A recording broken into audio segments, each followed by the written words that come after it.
Ibu. Pada siang hari ini, saya Siska mau berbagi berkat tentang kasih dan mujizat yang Tuhan berikan kepada keluarga kami, khususnya anak kami Alexander Richard. Sekilas info, Richard lahir sebagai anak kembar tahun 2006 dengan kondisi dua-duanya anak saya itu cerebral palsy. Jadi kondisinya dalam melakukan apapun harus dibantu, belum bisa melakukan apa-apa. Selama ini mereka terapi di Lovely Hand, Gereja Yohanes Bosco, pimpinan Bulan Neke. Seiring waktu berjalan, Tuhan memanggil kembarannya tahun 2016. Jadi Richard sekarang sendiri, tapi saya sudah mempunyai anak lagi, satu perempuan. Puji Tuhan sejak masuk ICU tahun 2016, dia sehat-sehat, tidak ada masalah. Sampai pertengahan Desember tahun 2020, Richard sakit panas. Kami pikir tadinya hanya demam biasa. Tapi panasnya tidak kunjung turun sampai kami bawa ke rumah sakit dan dirawat 4 hari, pulang. Nah, setelah pulang 2 hari kemudian panasnya timbul lagi, terus disertai muntah-muntah. Akhirnya kami bawa lagi ke rumah sakit, terus dilakukan tes darah, lab segala macam, kata dokter ada masalah di hati. Tapi selama 2 hari di rumah sakit, timbul lagi gejala baru, pipisnya berkurang, jadi tidak bisa pipis ya. Jadi terus badannya makin gemuk, bengkak gitu. Dokter indikasinya waktu itu berpikir apa kena ginjal ya. Nah, kita juga takut begitu kan, karena pipisnya kurang. Akhirnya di lab lagi, akhirnya di lab tanggal 20 Desember di lab ulang, akhirnya dokter bilang kreatinin anak saya tinggi 9,7, yang normalnya harus di bawah 1. Jadi dia harus cuci darah.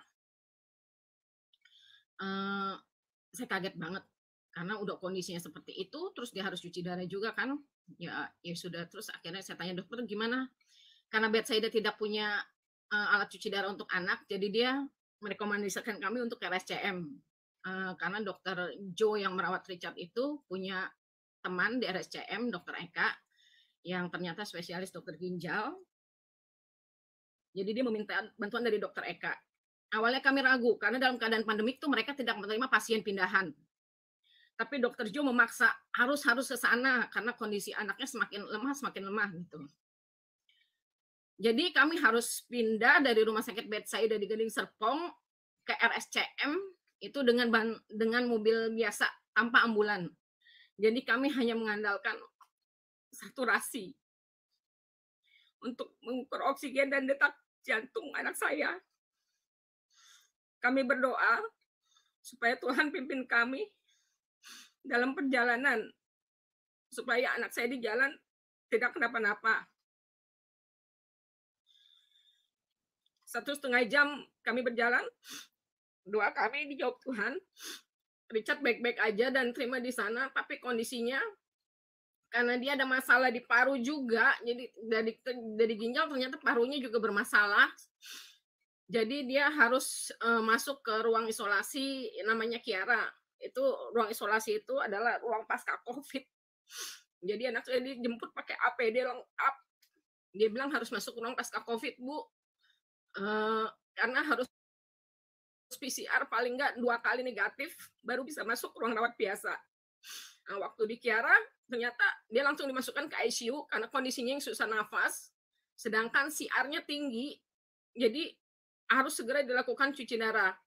Nah, pada saat di ICU itu dokter minta izin pada saya untuk masang ventilator supaya pada saat cuci darah nafasnya bisa stabil. Selama dirawat di ruang isolasi itu Richard tidak bisa saya temani karena kan ruang isolasi, jadi kami hanya berkomunikasi lewat video call saja. Itu pun kalau perawat dan dokternya nggak sibuk, jadi kita video call untuk tanya keadaannya seperti itu. Dia di ruang isolasi kurang lebih 1 minggu.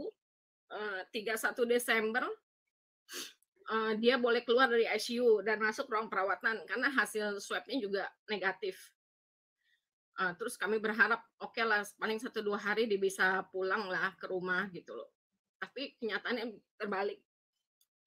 1 Januari jam 10 malam setelah selesai HD, Richard mengalami penurunan drastis sesak nafas dan saturasi oksigennya turun terus. Akhirnya dokter dan perawat terpaksa memasang kembali alat intubasi ventilator di dalam ruang perawatan karena tidak terburu karena mendesak, jadi tidak sampai di ruang ICU, jadi mereka melarikan alatnya ke ruang perawatan. Selama masuk ICU juga Richard tidak boleh dijenguk, tapi saya mendapat kesempatan menjenguk Richard pada saat dia cuci darah. 1 minggu 3 kali, saya minta izin dan diperbolehkan oleh suster-suster HD yang baik untuk bisa menemani. Biasanya 1 kali HD itu 3 sampai 4 jam. Kesempatan itu saya pakai untuk berdoa bersama Richard. Saya bisikkan di telinganya, terus kasih kekuatan juga selain berdoa. Terus saya juga selalu bawa air suci, saya balurkan ke seluruh badannya dari atas kepala sampai kaki. Terus saya mohon kepada Tuhan untuk memberi kesembuhan mujizat kepada Richard. 4 hari ventilator dicabut karena hasil foto toraksnya bagus katanya. Dan rencana hari Jumat kalau nggak salah itu boleh pindah ruangan. Tapi sampai malam ruangan sampai sore saya tunggu, ruangan belum dapat karena penuh. Waktu itu kan masih pandemik, jadi ruang perawatan penuh banget. Itu awal-awal pandemik kan. Terus akhirnya malam jam 11 saya dipanggil sama dokter jaga. Bu, naik ke atas karena kan saya jaga di bawah 24 jam, tapi saya jaga Richard tuh nggak di ruang perawat, nggak di ruang istirahat karena kan lagi pandemi COVID, jadi saya jaganya di mobil jauh dari orang-orang. Jam 11 malam saya dipanggil, dia bilang saya naik ke atas, saya pikir bisa pindah ruang perawatan, ternyata tidak. Richard mengalami cord flu kedua. Jadi sesak nafasnya terulang lagi, jadi dia sesak tidak bisa nafas, dan dokter meminta izin kembali untuk memasang ventilator kembali untuk membantu nafasnya itu diintubasi kembali. Saya sempat kesal karena dari pagi sampai sore itu kan tidak mendapat ruang perawatan, tapi ternyata kesalnya saya itu dijawab Tuhan, karena kalau saya sampai keluar ke ruang perawatan, malamnya dia anfal lagi seperti yang dialami waktu itu tidak akan bisa kembali ke ICU dalam waktu cepat. Karena ICU penuh. Waktu Richard di ICU aja itu yang menunggu bisa 4-5 orang menunggu ICU dan mereka harus di ruang perawatan dirawat secara ICU. Ya Tuhan Maha tahu lah. Dan saya percaya Tuhan juga campur tangan untuk hal itu. Cord flu kedua, setelah 2 kali intubasi, akhirnya dokter bilang kalau sampai 2 minggu tidak ada perbaikan selama di ICU, maka akan dipasang alat bantu napas melalui tenggorokan, dilobangin di sini, namanya tracheotomy. Terus saya nggak bisa kebayang lah berapa banyak selang yang harus ada di badan anak saya, selang oksigen, selang sonde, selang makan, terus selang tunnel untuk HD, dan juga kateter untuk pipis. Saya bingung, terus akhirnya saya masih ingat tanggal 11 Januari itu, saya ada WA dengan Ibu Laneke.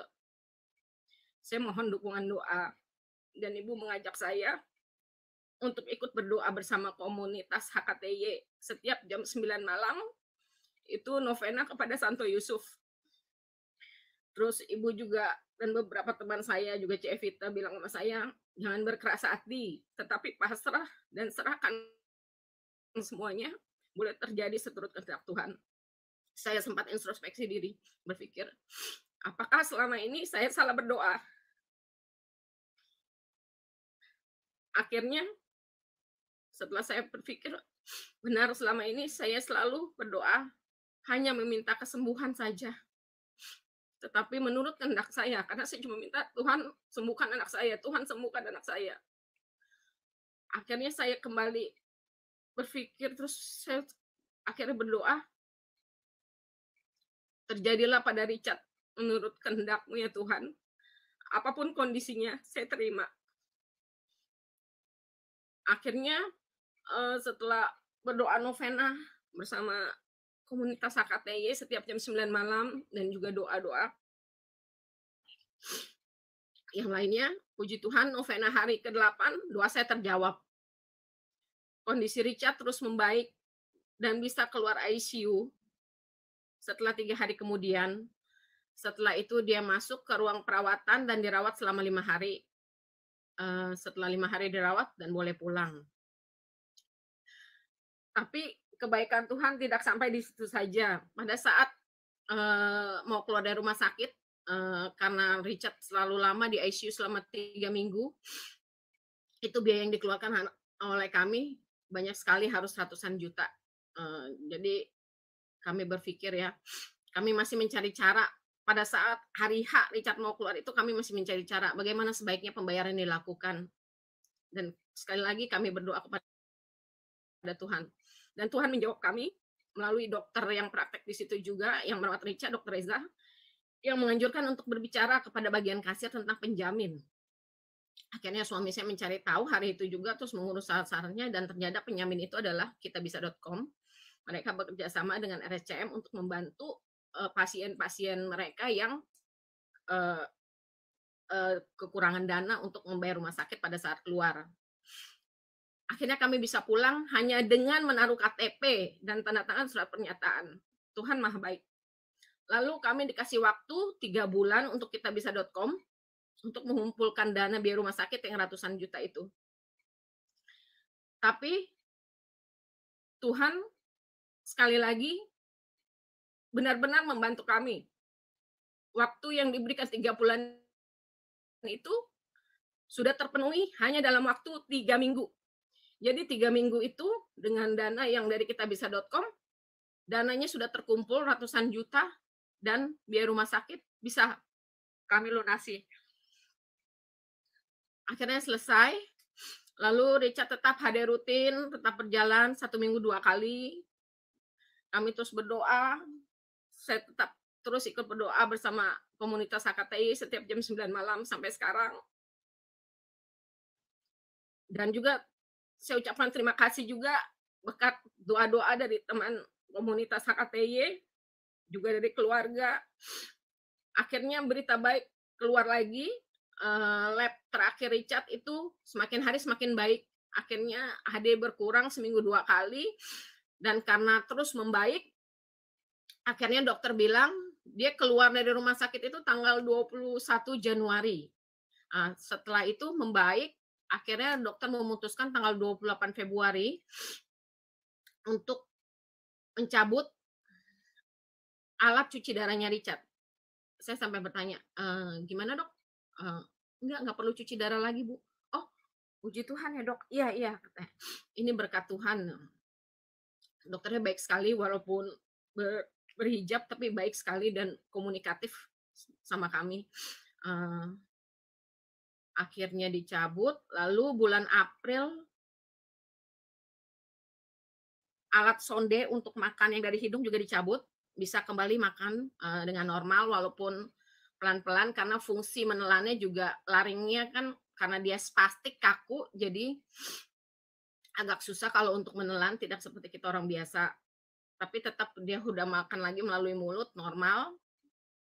Selang oksigen juga dicabut, itu yang pertama kali 2 minggu pulang dari rumah sakit.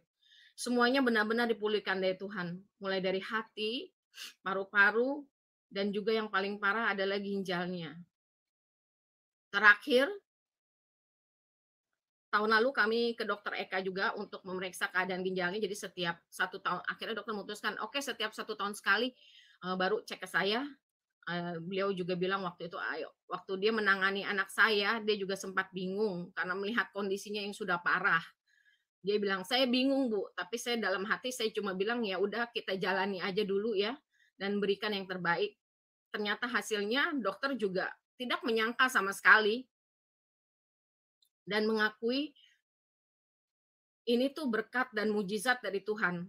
Karena biasanya kalau sudah HD, itu saya dengar dari cerita ibu-ibu yang nungguin anaknya HD di sana.